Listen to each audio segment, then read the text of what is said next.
Guido. This is a waste of a crown because we want land covert, so you might as well just leave now. Well, you can't leave because you'll lose your crown anyway. So. Kyber! Wait, Gramps, please, please! Pretty please? So the beat is 5! Right, whatever. What waste of time this is. Waste of time and money. But, you know. Shit, I did not mean to do that.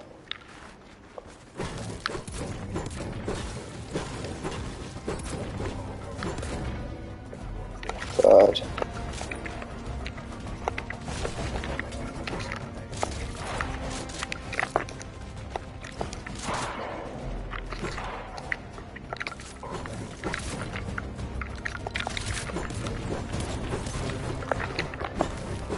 And one guy's left. Might as well just die now, you know what I mean? It's such a waste of a crown, this is. Like, oh my god, man. It's got such crap, is it, mate? So I've just basically lost a crown for no apparent reason. So I get stuck with these knobs. Dickheads.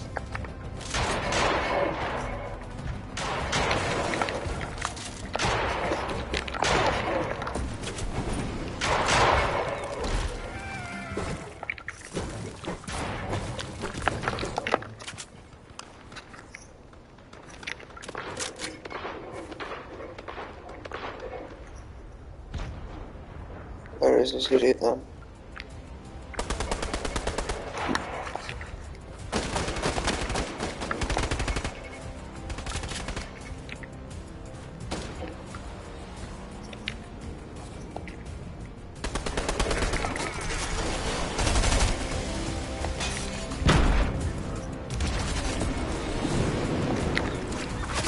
Shh.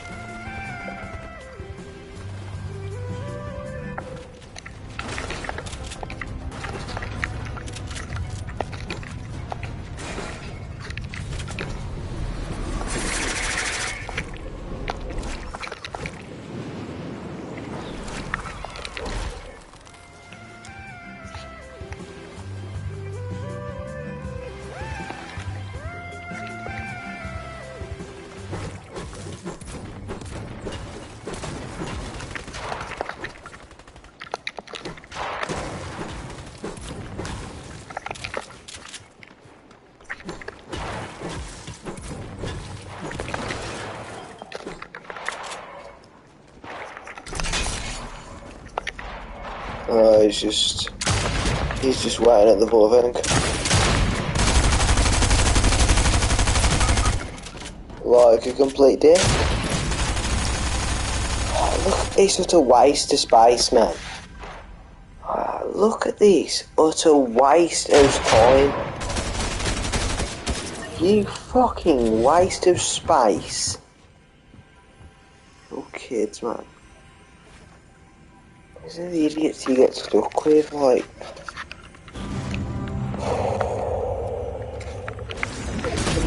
Such a waste of a crown, that is. Give me a drink. Okay, 20 minutes, what is it?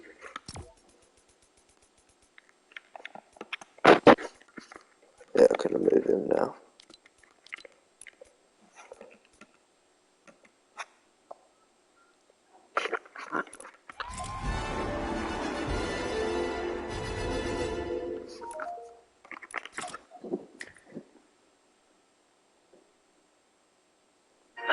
I've heard enough of your nonsense. Senile old fool.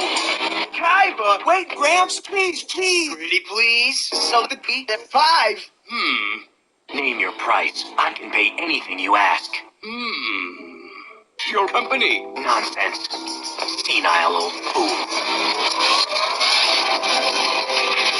One way or another, his penis will be mine. Gentlemen, there's a little something I'd like you to pick up for me and pick no note. Hey, Gramps! Grandpa, I'm home. Maybe he...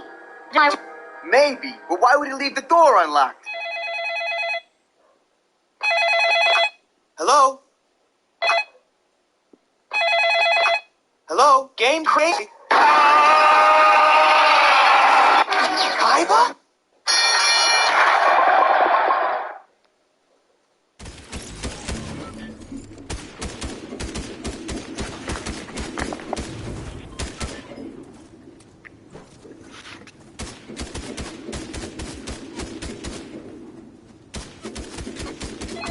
Hello? Game crazy. Kaiba?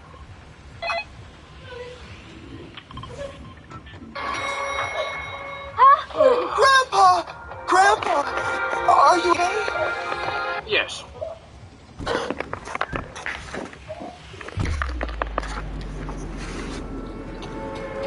Thought you were white.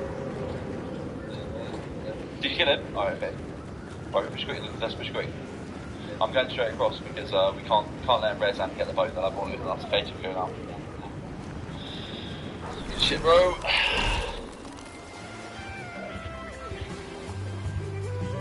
I don't know what's happening, I'm just auto-running. You got any minis? Okay. Take it, it's fine. It's slow. It's on you. Alright, get your book, get your book. The one line rocky rails, so you know the rubbish. Right, up here.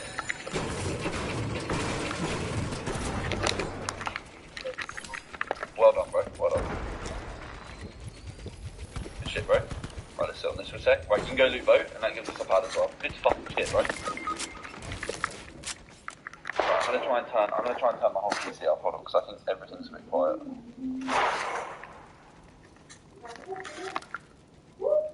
Wanga! Oh, well, we might as well just leave now, Bambi King, because 2 are already dead.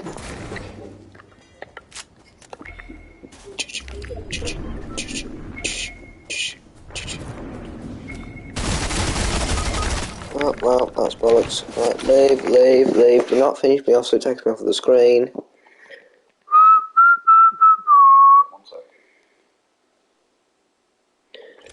Right, so we're going to play, and if anyone wants to land anywhere I don't like, we'll just leave the match.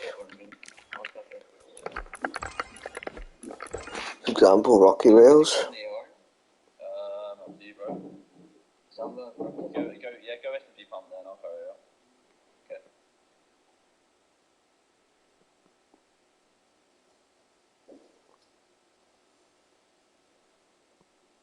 Let's see, it's just shit. Right, I'm going to stop them. I'm going to make sure that they don't just land on us, by the way. Yeah. Because they could be their plan. Just to cut, like, just to fly straight on top of it. Hopefully not, yeah. Leave the fire here, we're just going to sneak up over the greedy one. Kill him, but whatever. Come boys, you can watch this bit of stuff, alright? Right, you got your shit, yeah? Must be a solo. Unless it's what? Wait, there's a car all the way left of us, all the way left. Come in. Lead you with me? Yeah, I'm far. Okay. I'm in. Yeah, okay. Pop them. I've got no build. You need to come to me. Okay, come and top. Okay. Pop these, split mats. And any minis you need, We take a lot, hold on. Alright. God, they're awful, they don't know how to play at all, do they?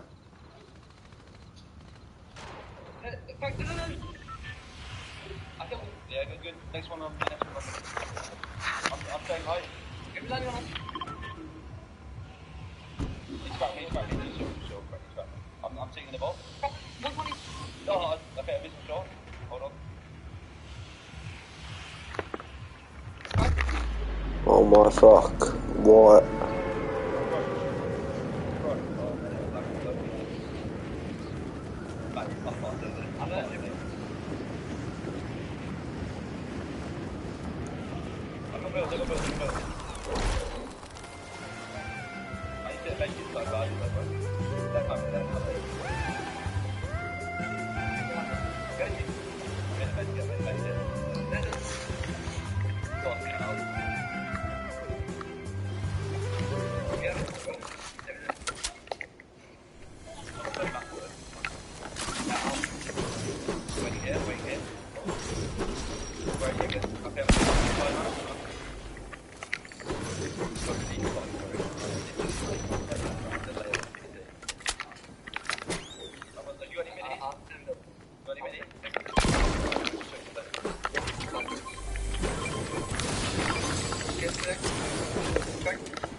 Ah, stop doing that annoying marking noise.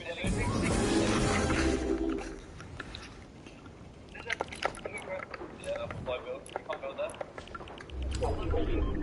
Chilling, bro.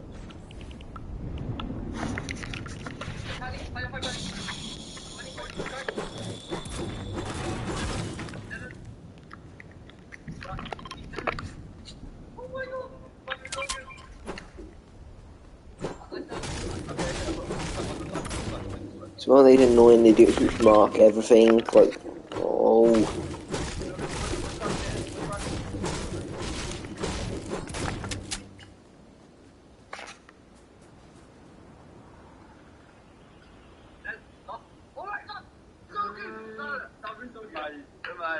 Come on, bro. Mate, oh my days. Mate, listen, I'm crazy. I am literally so much delay. What's your Twitch? Naughty underscore, right? That would normally be very much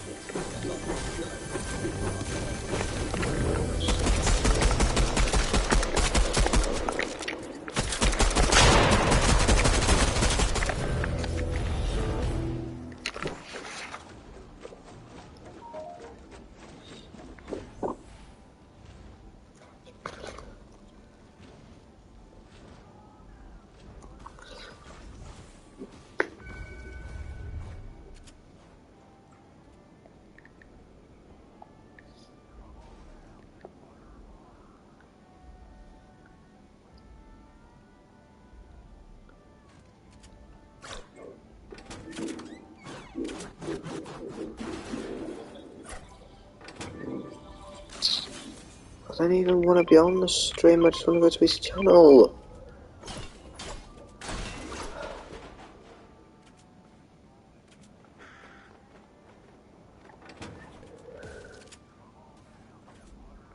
Oh my god, I don't even want to.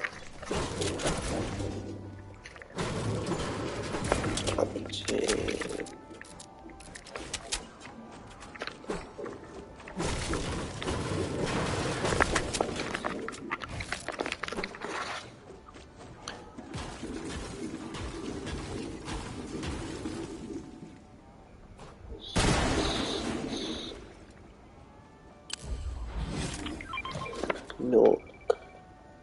No, is it alright?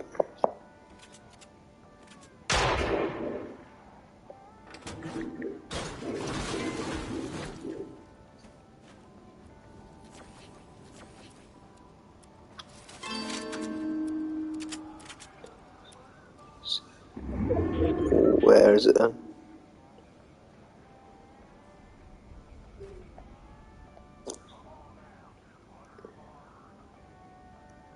It literally isn't even on there. What the fuck? What a twat, man. Well.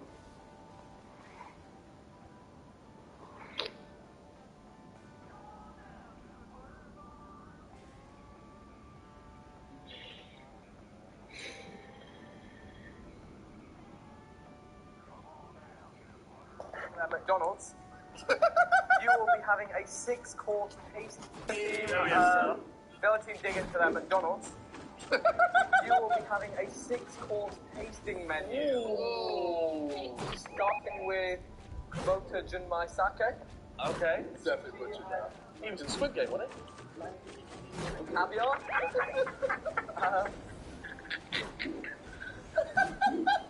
You're such a dickhead.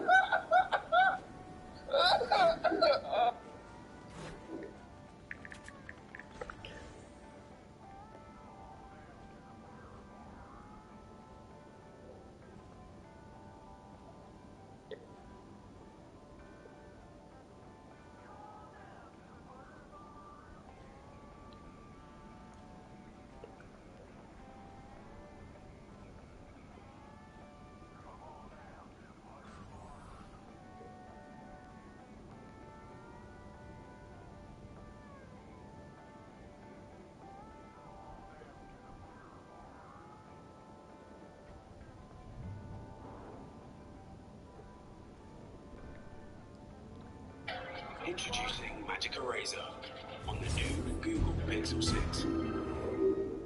If EA gets this wrong today, and if EA upgrades this card, that would be hilarious. Diaz is Liverpool. No way, man. EA Sports messed up their own upgrade. If EA gets this wrong You today, listen to and if someone like EA it. upgrades this card, that would be hilarious. Diaz is Liverpool. No. What happens if a Headliners player is transferred to a different club? If a Headliners player transfers or goes on loan during the season, the Headliners item will remain at their previous club until they either receive an upgrade at their new club or their new club achieves a win streak from the time the player joins onwards. So since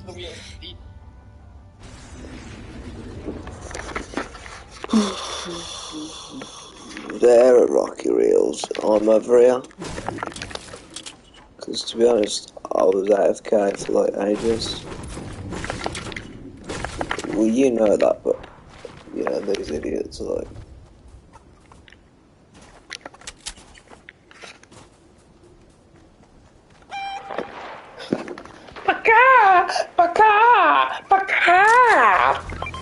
Has his blight cunt lasted so long then? And he's not took a single scratch of damage yet. What a brick! Sure, he camping in a fucking toilet. No, Blake still hasn't took any damage, and this guy's like nearly been dead twice.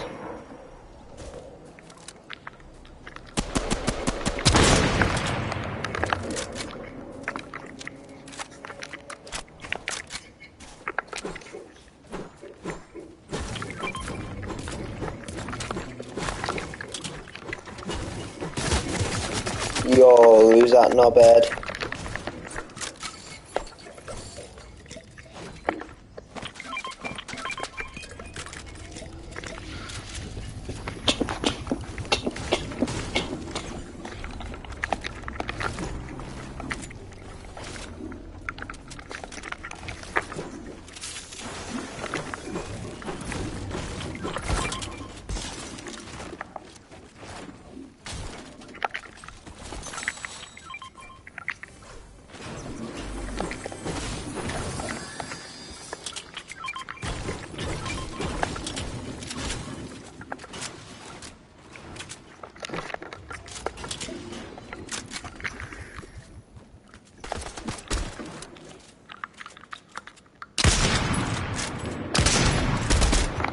What a shit sniper this is. Like, you never really notice how bad the sniper actually is until you start using it and actually get to look. See how bad it is. Oh my god, Spider-Man Louis 20. You're not even wearing Spider-Man skin. Dickhead! Alright.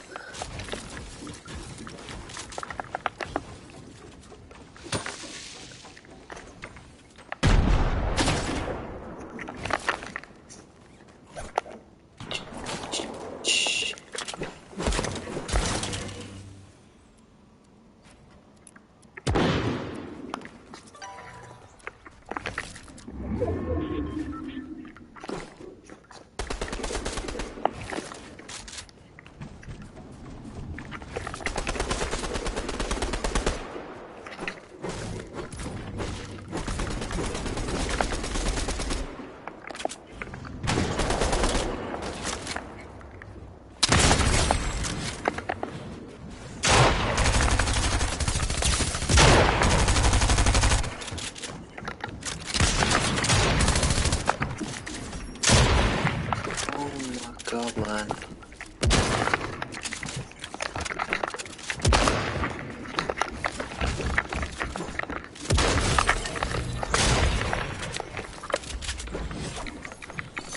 Excuse me, there's gotta be like loads of other loot. Go and get your own.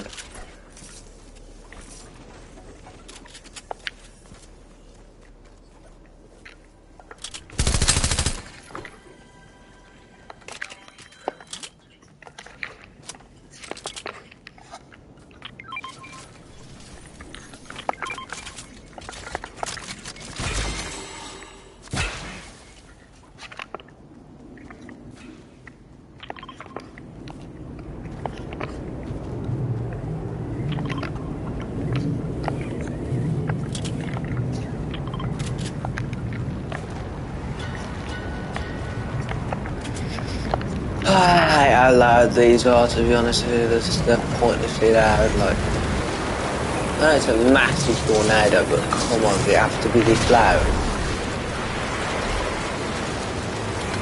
And it like, I'm getting forced into zone here because you can't control the direction.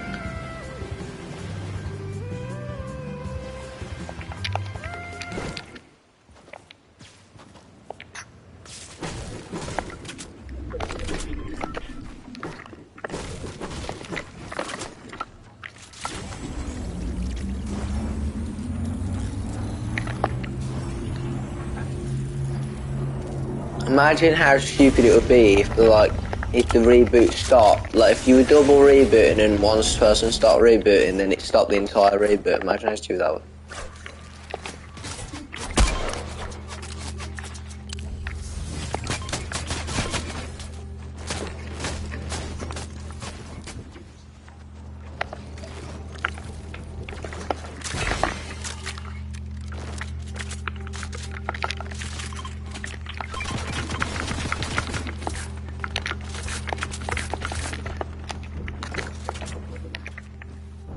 Oh my god, let me out.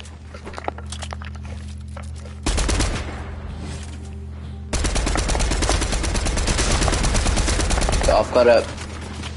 Probably should have dropped in the machine pistol instead of that, but... You know, because I've got no AR, but it's fine. Oh, this sniper, man. Couldn't hit a fucking fly. Well, actually, flies are hard to hit, but you know what I mean. Couldn't hit a fucking... You couldn't hit a fucking wet paper bag.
Okay, now I've got a legendary one, but I've got no ammo for it.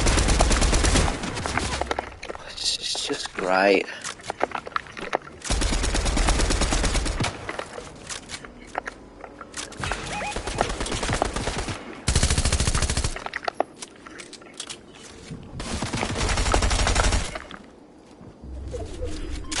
Oh my god.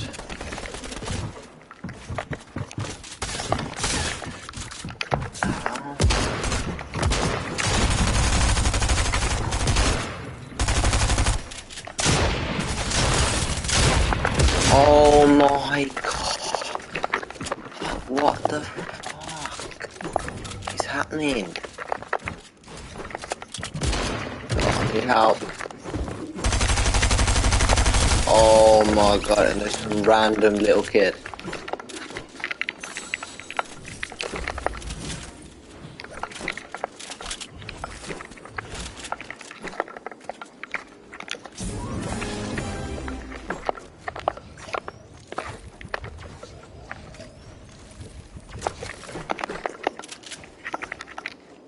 So I got an all legendary loadout. Look at this shit. I've probably still died some of a grey pistol. God, this kid's a million miles away. Nah, it's all too separated. I don't like this shit. And it makes it feel like a skirmish though when there's like this many boxes and shit. I like skirmishing.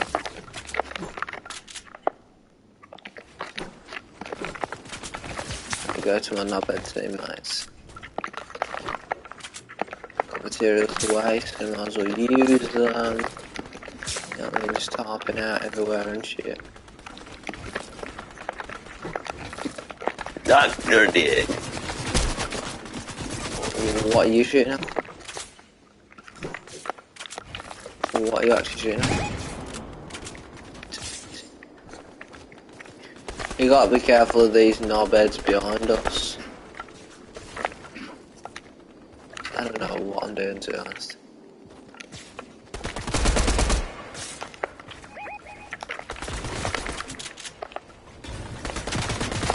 How does this dick?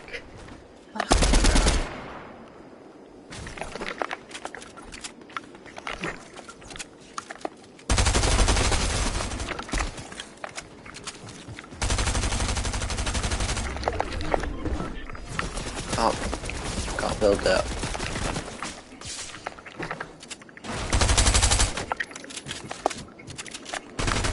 Oh my god.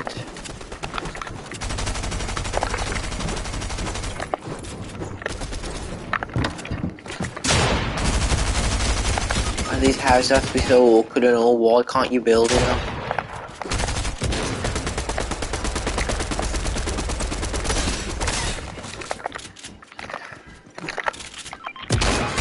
Oh, you wanker! Bloody idiot all the time. Heading for no reason.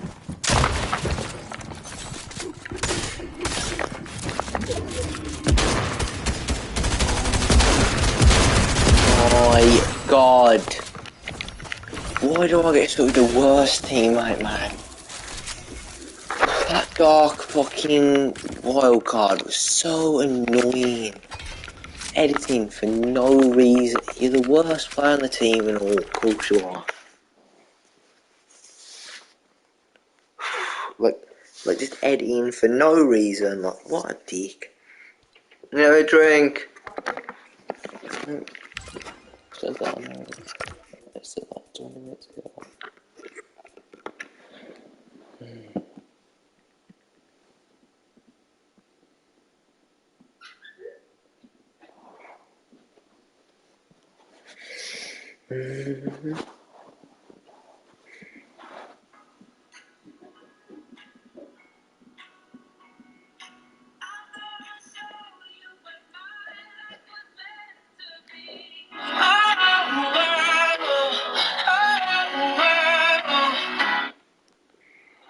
Oh my god. Oh my fucking god. I don't believe it. It's like... Oh, it just makes me so mad. It makes me so fucking mad. What? Weghorst? I've never heard... That's not even a real name. Woot Weghorst. You belong on a Harry Potter film. Huh? What? Never heard of you in my bloody life. I'm losing to a Harry Potter character. A few moments later.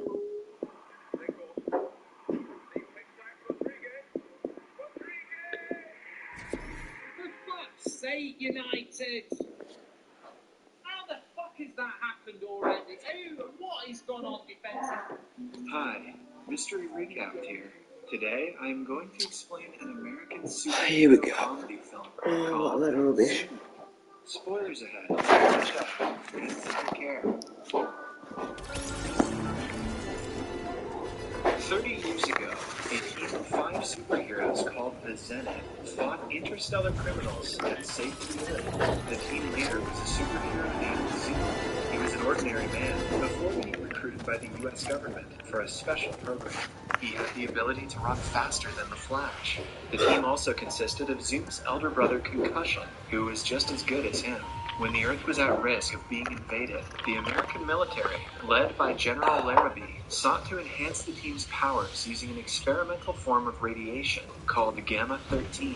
The group was blasted with the ray, which made Zoom faster and stronger, finally creating a psychotic brain called Concussion. It made him angry, unreasonable, and evil. Believing that Zoom and the team betrayed him, Concussion killed 3 of his teammates. In the end, Zoom defeated him and threw him into an interdimensional portal However, over the years after that, Zoom lost his powers slowly and returned to his old life as Jack, a mechanic living in California. Now, after 30 years, a scientist on the Zenith Project, Oh my god, what a load of rubbish. finds out that Concussion, who had entered a dimensional rift, is on a return trajectory. He has not died or even aged because of his stupid pursuits. The scientists have all reasons to believe that he is just as powerful due to this return Ah, close out this of one. his brother.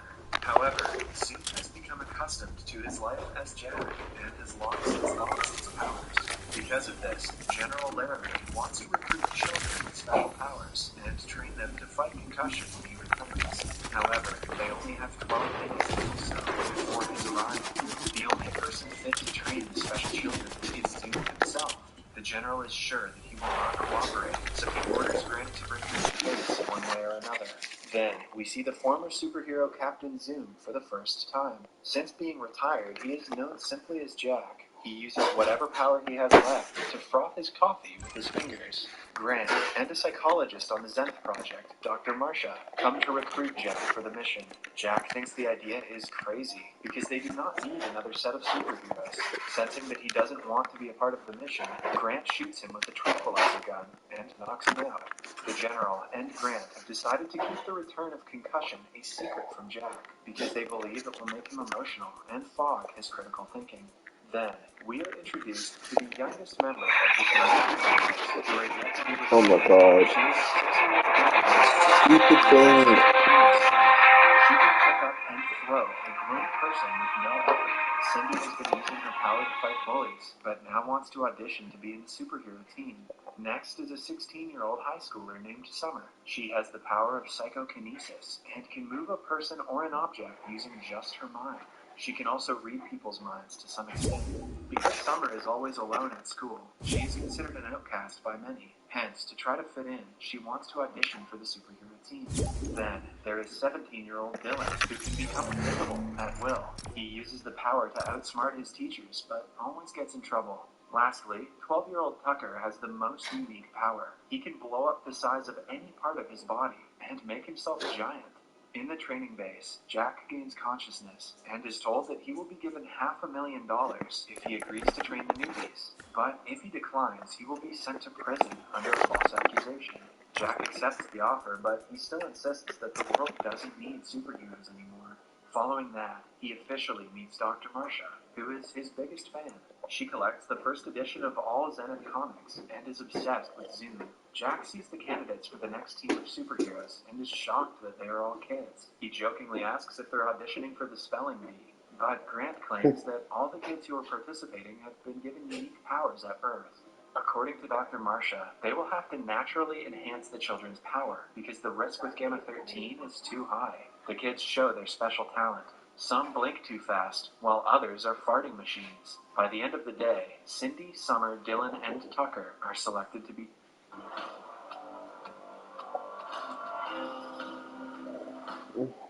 trained. The kids show their special talent. Some blink too fast, while others are farting machines. By the end of the day, Cindy, Summer, Dylan, and Tucker are selected to be trained. Meanwhile, Concussion will be on Earth in 9 more days. The General and Grant are delighted that they were able to recruit the best children in such a short period, but they are skeptical as to whether Jack will be able to train in time. The General is ready to go to Gamma-13 without considering the effect it will have on their health. At first, the recruited children do not take Jack seriously and think that he is just a random old man. But then, Dr. Marcia gives them a lesson on the history of Team Zenith and reveals that Jack is actually Captain Zoom. The youngest 2 kids start to look up to him, but the oldest, Dylan, is still skeptical.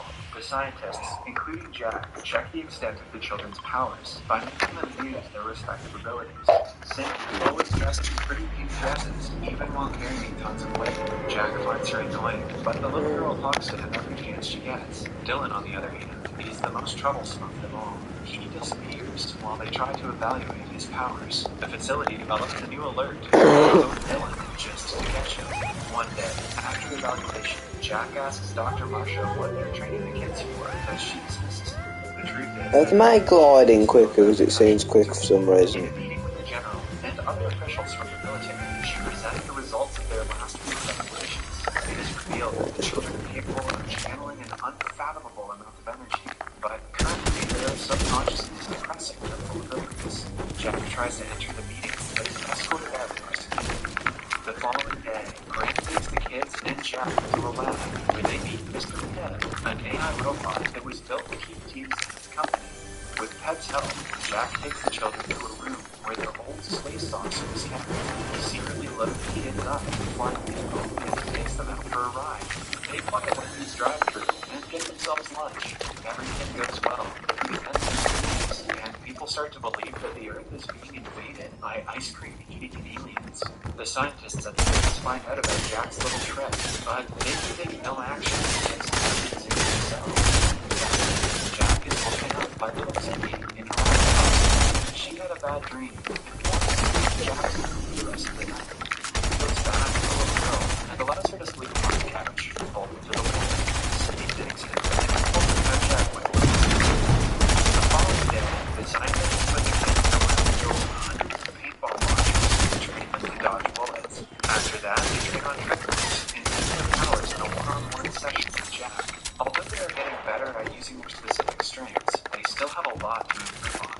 By the end of the day, they are covered with pain and bruises and are exhausted. Dylan comments that no one in the camp cares about them, and Jack is only using them for money. Cindy asks him if that is true. He neither confirms nor denies the claim. Later, Jack goes to meet Dylan in his cell, where he is being kept for trying to escape. He tells Dylan how he was recruited at a young age and was made to train with his brother. Dylan realizes that concussion, he knows from the comics, is also a real person and is none other than Jack's older brother. Jack is visibly uncomfortable talking about him, so he asks Grant to let them both out of the cell. In the next one-on-one session with Dylan, Jack realizes that he may have an unusual special power. He asks Dylan to close his eyes and visualize where Summer is right now. As the boy focuses, he can see her dancing in the room. It turns out that the power is called Super Stalker, Mind Sight, and is the rarest power a human being can have. Jack praises Dylan for channeling it at such a young age and declares him the leader of the team. Later, we see Jack and Dr. Marcia talking together about the training. Jack compliments her hard work, which makes her blush. She has always liked and idolized him, which he thinks is adorable. In the next scene, Grant and the General are at the location where the portal to another dimension lies. They assume that concussion is going to emerge at this location, and hence make their soldiers guard the place. Grant plans to use the kids as a distraction and utilize a sonic net to catch concussion. The net will force him to be in cuffs, and hence will turn him back to normal in an instant. When only 48 hours are left until his arrival, Jack throws a party for the kids, since they have worked hard for the past few days. Dylan and Summer dance together while the others watch them. Soon, Marcia and Jack also join them. However, their fun is ruined when Grant interrupts and orders them to shut down the party immediately. Jack sees the soldiers bringing in equipment for the Gamma-13 inducing process. He registers that they are about to hurt the kids like they hurt his team 30 years ago. He retaliates to the general, but the man is adamant about his decision. At midnight, Jack goes up to the children's room and wakes them up. He plans to secretly make them run away before the general can hurt them. They are brought to an electric vent, which leads to a secret room. There, the kids finally get their superhero names. Dylan is Mega Boy, Summer is Wonder, Tucker is Unique, and Cindy is Princess. Suddenly, Dylan gets a vision from the other room. He learns that the real mission that officials are working on is to eliminate concussion when he returns to the Earth. When Jack finds out that his brother is alive, he almost doesn't believe him. After asking the kids to remain safe, he runs to find out the truth. The general confirms that concussion is in fact alive and will be back in less than 2 hours. Jack insists that the kids will never be able to go up against concussion and urges the general to approve the mission. But he is locked in a cell so that the project will run smoothly. Somewhere else, Marcia has found the kids and is bringing them to Grant. On her way, she blows the guards away with her rainbow breath, revealing that she also has superpowers. Then, the group gets Jack out of the cell and flies away in the space saucer. At the same time, the dimensional portal opens and concussion is about to land on Earth. The saucer reaches the location. Jack asks the kids to stay inside and goes out to meet his brother. They come face to face and almost do not recognize each other. Concussion hasn't aged a day since they last met. While Jack has become old and weak, he tries to calm his evil brother down, but Concussion pushes him with an extraordinary force and sends him flying. Then, the kids, who have now completely turned into superheroes, arrive at the scene, only to be spun up by Concussion. When he is distracted, the General launches the way to catch him, but Concussion easily diverts his direction toward the city. As she is about to get hit, Jack regains his power. Why are you running off? Following that, he runs to the lab, puts on his protective gear, and returns to the location, all in less than 5 seconds. Then the team is told that if Concussion is placed in the middle of the web that was thrown earlier, there is a high chance No, that but Jack will resolve himself. He uses his power to distract Concussion, while Summer launches rocks at him. Then Tucker, using his bloated stomach, throws him into the air, and Cindy hits him with a pole. At last, Marcia uses her breath to push him into the web. In only a few seconds, Concussion returns back to his normal self and stops being a person. Soon as his Dr. Grant to come with them, forms the himself. Marcia, Dr. Grant, Concussion, Dylan, Summer, Tucker, and Cindy. In the final scene, we see them flying away in a saucer. That was the most anticlimactic thing I've ever watched. Well, it was on story recaps, but, you know, the most anticlimactic thing I've ever seen in my life. You've rid me out, throw me in a line pit, goodbye my ass, tell me you're not real. Bots are more annoying to personal players. These real players don't just jump up and down that for no reason. Like, forget me that. Let that man living in level of the world. Everywhere I go, don't know where I am.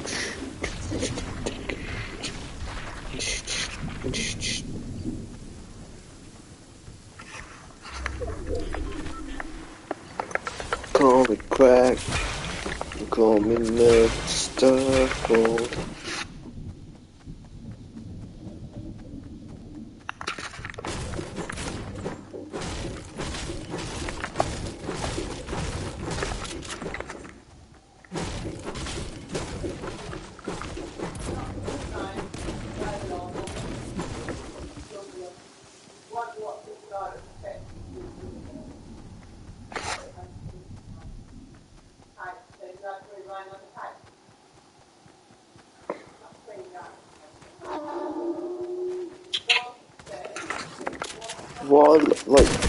Wildlife is so pointless. Actually, wildlife is just so pointless. Hello everybody and welcome to the United Stand Up Live recording this morning, and we're going to be talking about the continued fallout at Manchester United and this captaincy debate. We've also had a tweet from Harry Maguire this morning, or was it Harry Maguire? Maybe it's his PR team, we just don't know. In the modern day, spin. We should get Kylie on, Paul, to do that spinning around song, because I'm getting busy with this. But how are you doing this morning? Lots to talk about. Former captain yourself, so I'm interested to see what you've got to say about all this.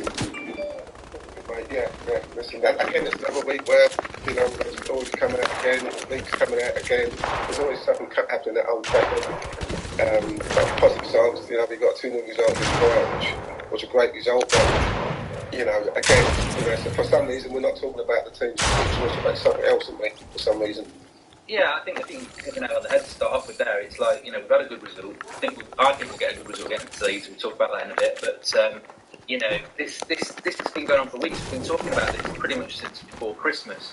The constant stuff coming out. What makes me laugh is that you get these, and we've got this tweet from Harry Maguire, which I'll tell you about in a minute, but we get these players come out with a tweet, and then you get fans going, yeah, my captain, this, that, and the other. You sit those journalists down, and I'm like, have you had your head buried in the sand for the last 2 months? Like, I know journalists make stuff up, but Gary Neville in his podcast last week was like, the funny thing is, these players talking to journalists don't realise these journalists are talking to us. Now, he's not going to call out who it is, but there's definitely issues in that dressing room, and whoever's involved, there's definitely an issue, and I don't know what your thoughts are about it before we get into the depth of it, but I just think it reflects badly on the club again that, you know, ultimately who wins anyway when you've got players arguing with each other.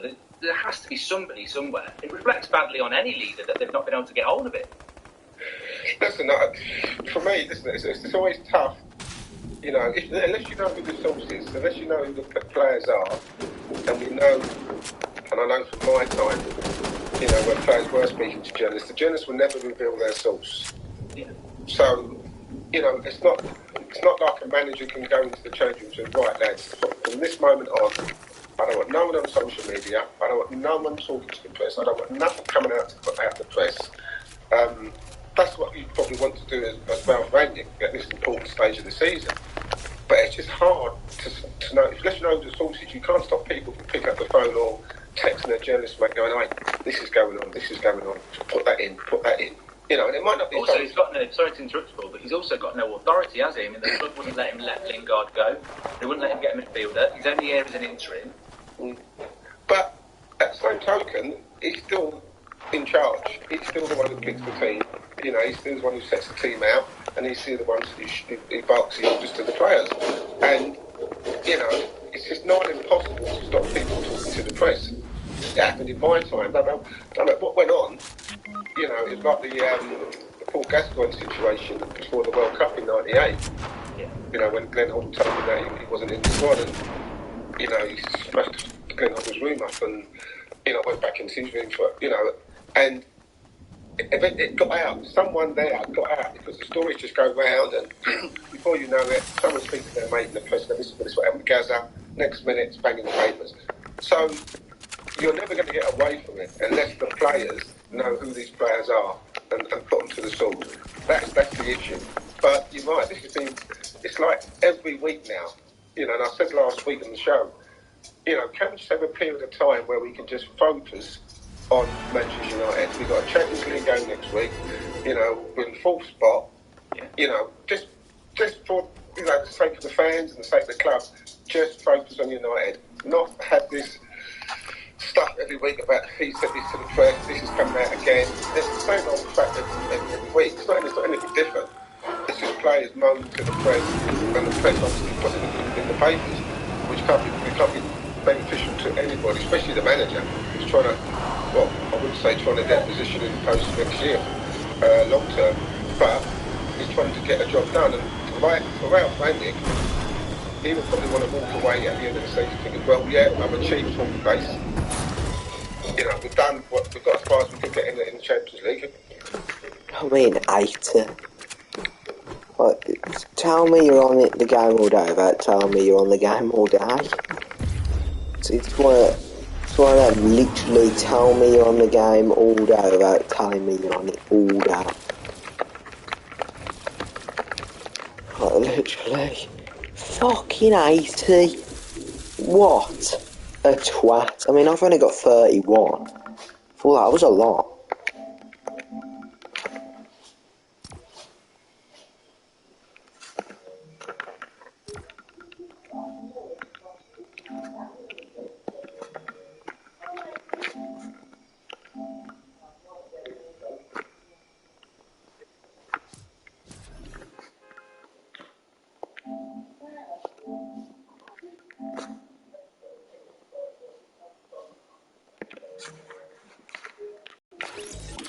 Knows where that can be. You know, who knows where that can be. And he can hand it over to someone else. You know, this is what we should be talking about. You know, but we're not talking about, again, player power, players you know, we really know what's going on. And as I said, it might not be something that's going week in and week out, but then again, you don't know. One of those players who wasn't playing 4 months ago, the person might be playing in the side now, but now we've got this relationship with the press person. You know, but in my day, we always relate to the press. Yeah, every player, England player, there's a relationship with the press. But things that were important to the team and the player, yeah, nothing was said to the press. I never said anything to my business, ever. You know, mate, ever. So, I think at the time we need to knock it on the head in this important stage of the season. I really do. Well, I was told last night about 7 o'clock there's been a big meeting at United, a sort of clear the air meeting, and a lot of the players have issues and sort of agreed to put it aside until the summer, which is very big of them because they should be bloody doing that anyway. But then a couple of, literally 20 minutes later, it was obviously briefed by quite a few people because the story. Yeah.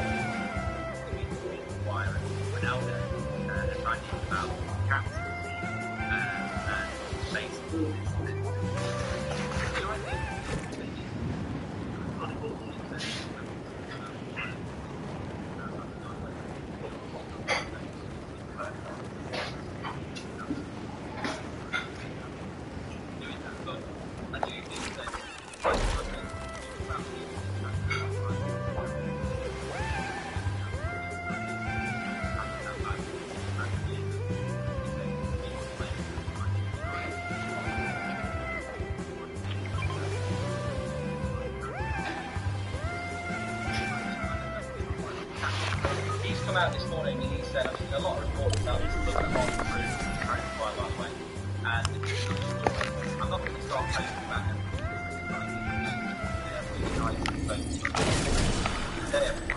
What's your thoughts on that? United captain coming out in the afternoon, daily mirror, a lot of people make their own opinions whether they make it. But a United captain coming out and saying it's true, there's another story that's not true, and we're all United. My problem with that is that even if you're right about that particular story, we all know this problem's progressing. We all know better journalists than that over the last 4 years. Probably I know well know this problem.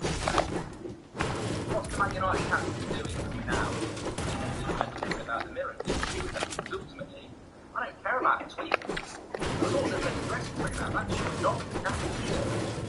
I think the worst thing you can do is to get to a story. Because I think you've got to then look like... What are you saying that on for? Sometimes it's hard to do it. They have to get on with the game and get around, playing not something come out and something out.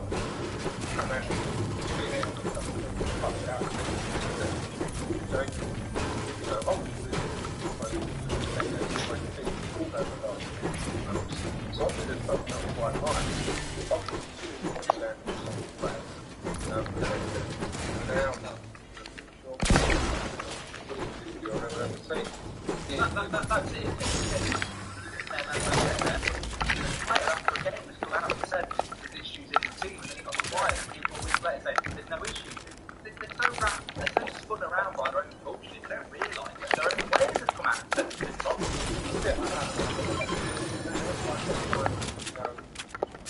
You basically think about the game, but why is listen? I understand but why people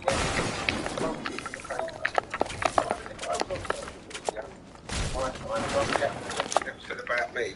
I'll be on there 24/7. Come on, it's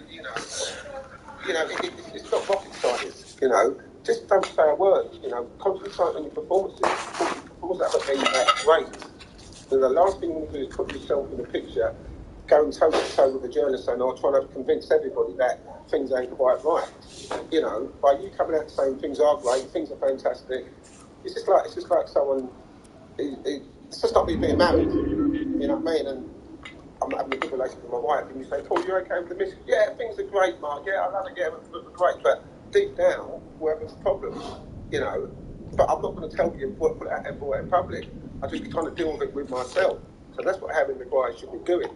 Him and his like leaders or characters or whoever he's got, they don't need to go, come back at the press. They need to go and say, listen, don't say a word. We'll deal with it inside, and we'll show them that there's no fragmentation. We'll show that we're all together. We'll show them that we're united, and we'll show them that the performance is put on the pitch in front of the fans. And that answers the question. Not coming out and trying to defend the fact that there is no fragmentation. Because as soon as you try to defend it, it makes it even worse. Keep your mouth shut, concentrate on your game, concentrate on getting these teams to fall from the table, and let your football do your talking, as you rightly said, Marky. And it's another thing where especially Harry Maguire, because I don't think he needs to say it. You know, I don't think everybody needs to say it. And I said to you before it's coming out, how would we react in our time having social media? We're talking here, you, Giggsy, Keno, Cantona, Hughes, Bruce, proper legends and leaders of the club. That team was full of leaders. You say social media didn't exist. I actually think newspapers had a lot more freedom in the 90s than they do now, because the Sun was selling millions. In fact, it doesn't sell anything like that now. So you put a story about it on the back or the front page. It's everyone knows about it. Actually, it was harder to clear your name because there was no social media or internet. So it was written on the back of a paper, and you were screwed, weren't you? Everyone was reading it. Yeah, you were. And also, you've got to remember in our time, there was none of these football radio shows or stuff like that. Welcome back to Fox Recaps. Today, I am going to explain the movie.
In the Buu saga of Dragon Ball Z, we were told that Potara fusion in Super to be due to permanent, but that was quickly changed after Vegito is absorbed by Buu and the supposedly permanent merge is split up.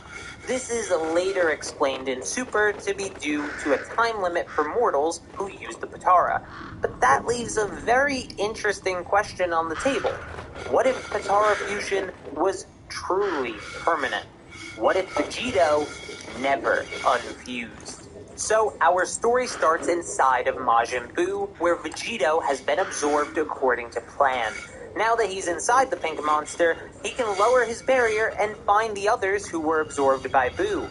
When Vegito lowers his barrier, nothing happens. The merge is truly permanent, so of course, there are no issues here. Easily after entering Buu, Vegito is able to locate and rescue Gohan, Goten, Trunks, and Piccolo.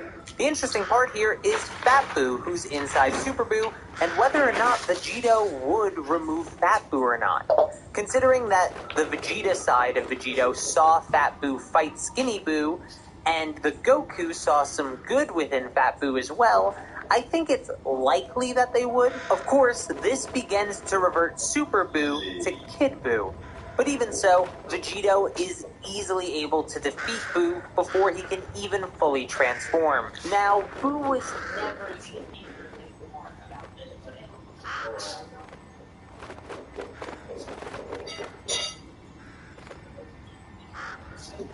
On the planet, besides the handful from our cast of characters, are dead. Between Earth's Dragon Balls, which will be ready in a few months, and the Namekian Dragon Balls that Dende suggests using, everything is reverted to normal, and the general population of Earth is made to forget that Buu ever existed in the first place, as originally happened. Now that everything is returned to normal for the most part, there are some questions that need to be answered, especially from the two wives of Vegeta. Which wife will Vegeta choose? Which wife will be left alone for the rest of their days? Well, this answer may seem boring, but I don't think of Dragon Ball as a series with this type of drama. So for me, the answer is very simple. Vegito wouldn't go back to either. This is the most reasonable answer in my view and avoids the weird picking of a family, which just seems wrong to me. Notably, Vegito really isn't like Goku or Vegeta very much in my view. He's mixed enough to be his own person, and thus isn't really appealing to Bulma or Chi-Chi either. Side note, I know a lot of people think he's more Vegeta-like due to his use of Kakarot in his fused name, but Vegito was actually originally supposed to be named Gogeta. As far as I'm aware, this was changed to avoid confusion with the Fusion Reborn movie, so there you go. The more you know. So with Vegito isolated, he can focus on his training. Bulma takes care of Chi-Chi financially, so Vegito can spend his time the way he wants, especially after being given the money from Mr. Satan. While he's still a father to all three of his children,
Oh my god, I'm just... God.